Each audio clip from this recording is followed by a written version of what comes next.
And finally, we have the present perfect continuous that allows us to describe actions that have been repeated over a period of time, continuing to the present.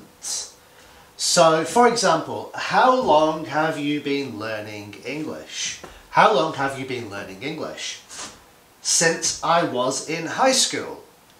So, in the past, time period continuing up to now, I am still learning English and I'm going to continue into the future.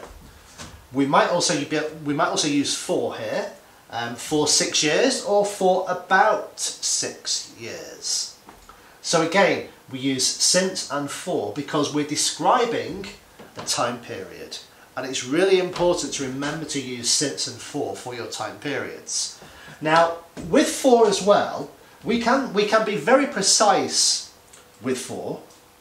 We can say for 6 years. I have been doing this for 6 years. But it's more natural to use the word about. So for about 6 years. Because it's not precisely 6 years.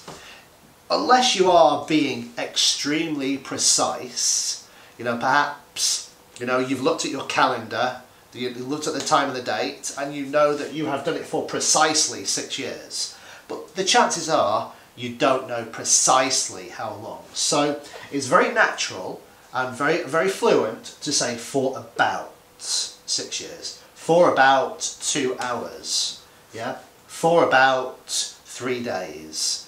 Yeah? So for about allows us to sort of generalise and not be quite as precise. And you'll find that most native English speakers will use the phrase for about very, very frequently.